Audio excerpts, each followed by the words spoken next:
जन्माष्टमी और इस्कॉन यही तो है एक दूसरे के पूरक। और जन्माष्टमी के मौके पर इस्कॉन के पुजारी से बातचीत ना हो, इस्कॉन के धर्मगुरुओं से बातचीत ना हो और जानने की कोशिश ना करें कि इस्कॉन किस तरह से इस जन्माष्टमी उत्सव को मनाने की कोशिश कर रहा है, भला से कैसे हो सकता है। इसलिए आज हमारे साथ मौजूद हैं बली मुरारीदास ब्रह्मचर्य हैं इस्कॉन द्वारका के। उनसे बातचीत करेंगे और जानना चाहेंगे कि इस बार इस्कॉन जो है द्वारका में क्या क्या खास कर रहा है और किस तरह से इस उपलब्धि को और एक और नई कड़ियों में जोड़ने की कोशिश कर रहा है। आपका स्वागत है। हरे कृष्णा, बहुत बहुत धन्यवाद। क्या खास है इस बार इस जन्माष्टमी उत्सव में? हाँ बिल्कुल, इस बार हम जो श्री कृष्ण जन्माष्टमी उत्सव मना रहे हैं, एक तो 6 और 7 तारीख 2 दिन हम सेलिब्रेट कर रहे हैं जन्माष्टमी का उत्सव। और हम एक्सपेक्ट कर रहे हैं, क्योंकि अभी जैसे कोविड बीच में तो कोविड का लॉकडाउन था, हम ऑनलाइन ही सब कुछ कर रहे थे। धीरे धीरे जैसे लॉकडाउन ख़त्म हुआ और लास्ट ईयर भी थोड़ा बहुत उसका प्रभाव था, अभी तो हम एक्सपेक्ट कर रहे हैं लगभग लाखों लोग, 5 लाख से ज़्यादा लोग यहाँ पे मौजूद होंगे। दर्शनार्थी पूरे सुबह से लेकर शाम तक भगवान का दर्शन करना, अलग अलग उत्सव होंगे उसमें पार्ट लेना, इन सब में एक्सपेक्ट कर रहे हैं। तो बहुत ज़्यादा मात्रा में जो लोग यहाँ पे उपस्थित होंगे। ये 6 और 7 दोनों मिला के 5 लाख है या एक दिन में 5 लाख लोग आ रहे हैं? क्योंकि जैसे मेन तो 7 को हम सेलिब्रेट कर रहे हैं, 6 को भी है, तो दोनों को मिलाकर भी 6 को इतने ज़्यादा नहीं होंगे, मोस्टली 7 को ही होंगे। तो अगर हम मिला भी लें तो 6 का परसेंटेज बहुत कम होगा। ये किस तरह से मैनेज होगा? 5 लाख लोगों के आने की उम्मीद जो इस्कॉन जता रहा है और 5 लाख लोगों के लिए क्या क्या जो है वो किया जा रहा है, वहाँ पे सुविधाएं दी जा रही हैं उनको? हाँ निश्चित रूप से, क्योंकि लगभग 2 महीने से इसका तैयारी शुरू हो रहा है और इतने सारे लोग आएंगे तो इनके लिए बारिश भी होगी, धूप भी होगा, तो ये सारा व्यवस्था करना, सिक्योरिटी का व्यवस्था करना, ये सब तो हमने जैसे जो दर्शनार्थी आएंगे उनको असुविधा ना हो, तो जैसे पंक्तियाँ होंगी अलग अलग मंदिर में भगवान का दर्शन करने के लिए, तो उसमें हमने शेडेड रखने का प्रयास किया है ताकि बारिश और धूप का कोई दिक्कत ना हो। बीच में जल का सेवा हो गया, जल और जूस का और ठंडे ऐसे पदार्थ हम उनको देंगे। बैठने की व्यवस्था होगी, वेटिंग रूम की व्यवस्था होगी। और जहाँ से वो आएंगे, क्योंकि जो मंदिर इतना ज़्यादा रश होगा उस दिन, तो मंदिर के आसपास लगभग 1 किलोमीटर से ज़्यादा रेडियस तक आवत जावत नहीं होगा। तो जहाँ पे पार्किंग होगा वहाँ से आने के लिए भी हमने 200 से ज़्यादा बैटरी रिक्शा का प्रबंध किया है। CCTV लगे हुए हैं जगह जगह पर, जो विकलांग जो दिव्यांग हैं और साथ ही साथ जो वरिष्ठ नागरिक हैं उनके लिए भी विशेष व्यवस्था किया है। 20 से ज़्यादा हमने व्हीलचेयर की व्यवस्था की है। और स्पेशली जो वहाँ पे आएंगे दर्शनार्थी उनके लिए दर्शन का व्यवस्था ताकि सही तरीके से हो, तो मंदिर के अंदर भी अच्छी तरीके से वहाँ पे हमारे वॉलेंटियर्स होंगे जो उनको दर्शन कराएंगे और लाइन बहुत लंबा ना हो, इसीलिए उनको जल्दी उसका भी सही सुलभता से वो दर्शन कर सकें। तो ये एक ट्रैफिक मैनेजमेंट होता है डेफिनेटली, तो इसके लिए भी बहुत सारे वॉलंटियर्स हमारे साथ में होंगे। और ड्रोन से निगरानी किया जाएगा सिक्योरिटी के लिए, और सिविल डिफेंस से, और उसके अलावा आपके पुलिस के जवान होंगे। यहाँ पे 5000 से ज़्यादा वॉलंटियर्स होंगे जो सेवा में जुटे हुए होंगे। प्रभु जी, G20 भी आमने सामने है, तकरीबन 7-8 खबरें आप भी देख रहे होंगे G20 को लेकर भी है। और वैसे में जब चर्चा ये हो रही है कि 7 तारीख को आप कार्यक्रम करेंगे, तो सुरक्षा भी एक बड़ा सवाल है, उस पर कैसे काम? हाँ निश्चित रूप से, इसीलिए हमारे जो इवन प्रशासन की तरफ से उन्होंने पूरा आश्वासन दिया हमें इसमें सपोर्ट करने के लिए। और बहुत सारे पुलिस के जवान होंगे, ड्रोन्स के द्वारा निगरानी किया जाएगा, CCTV के द्वारा निगरानी होगा। तो ये सब जैसे हर साल हम करते हैं और इस बार और ज्यादा सुरक्षा का व्यवस्था हम कर रहे हैं निश्चित रूप से।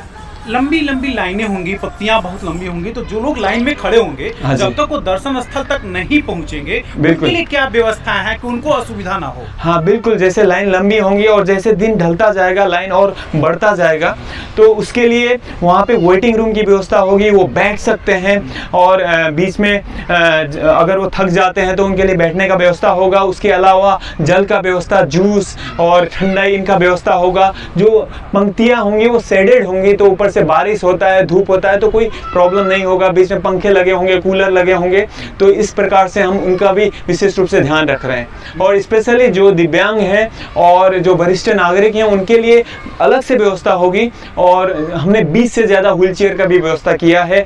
और इमरजेंसी के लिए एम्बुलेंस, डॉक्टर्स, ये सब वहाँ पे मौजूद होंगे। 1 लाख वो जो बातचीत चल रही है हाँ जी, भोग 1 बिल्कुल। लाख व्यंजन बिल्कुल। तरीके के जो व्यंजन होंगे, जरा उसको भी व्याख्यान करें, क्या है वो? ये इस बार का बहुत ही स्पेशल फीचर है, या आप कह सकते हैं कि इस बार बहुत ही विशेष हम कर रहे हैं। जैसे पिछली साल हमने 21,000 भोग लगाए थे भगवान को, वो भी निश्चित रूप से बहुत बड़ा था, बट इस बार हम उसको नेक्स्ट लेवल तक लेके जा रहे हैं। 1 लाख व्यंजन भगवान को भोग लगेंगे 1 उससे। लाख वैरायटी खाने का 1 लाख वेराइटी शुद्ध सात्विक व्यंजन जो भगवान को अर्पित होंगे ये उससे। कहाँ से नाम कहाँ से आएंगे कि 1 लाख कौन कौन से नाम होते हैं वो? क्यों- नॉर्थ साउथ सारा मिला के भी 1 लाख मुश्किल है। एक्चुअली हम देखें, हमारा जो सनातन धर्म है, सनातन सभ्यता है, बहुत ही रिच है।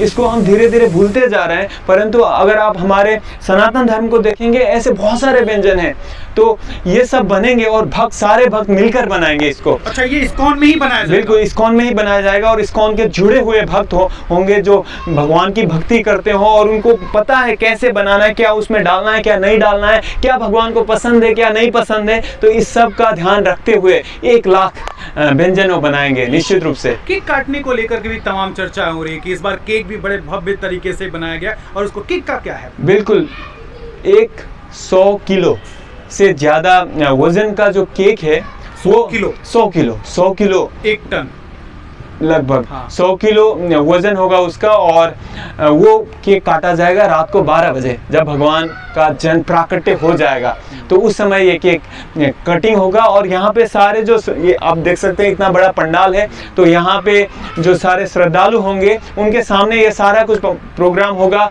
9 बजे मंदिर से भगवान यहाँ आ जाएंगे। पंडाल, ये स्टेज है हमारा, तो यहाँ पे भगवान आ जाएंगे, और यहाँ पे ये भगवान का अभिषेक होगा। भगवान को अलग अलग द्रव्यों से नहलाया जाएगा। बहुत ही सुंदर वस्त्र भगवान को पहनाए जाएंगे। पॉल एकेडमी के छात्राएं, जो नंबर 1 इंस्टीट्यूट माना जाता है फैशन डिजाइनिंग में, वो बना रहे भगवान के जो वस्त्र हैं, तो उनको बहुत ही सुंदर वस्त्र पहनाया जाएगा। और उसके बाद भगवान को भोग लगेगा 1 लाख व्यंजन का, और साथ ही साथ केक कटिंग भी होगा, और ये सब बांटा जाएगा। ये जो मंच दिख रहा है, जिसकी हम चर्चा अभी कर रहे थे, बिल्कुल। अब जरा इसके विषय में बता दीजिए, इस मंच की क्या उपयोगिता है और इसका क्या उस दिन मतलब महत्व रहेगा? या तो ये क्या है, जैसे अभी ये पंडाल सारा ये बन रहा है, और लगभग आज से 6 दिन के बाद हम यहाँ पे पूरा सेलिब्रेट करेंगे। तो यहाँ पे अलग अलग साउंड सिस्टम लगेंगे, लाइटें लगेंगी, चेयर्स यहाँ पे होंगे, और यहाँ सुंदर यहाँ पे कारपेट होगा।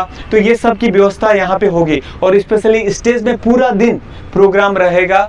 जो इस्कॉन द्वारका के आसपास के, स्पेशली द्वारका के आसपास जो भी स्कूल्स हैं, inter school theatre competition basically organise हो रहा है। तो 7 तारीख को 11 बजे से ये प्रोग्राम होगा सुबह, और अलग अलग स्कूल के बालक बालिकाएं इसमें भाग लेंगे। यानी विद्यार्थियों के सांस्कृतिक कार्यक्रम भी यहाँ देखने को बिल्कुल बिल्कुल, और उनमें कंपटीशन भी होगा।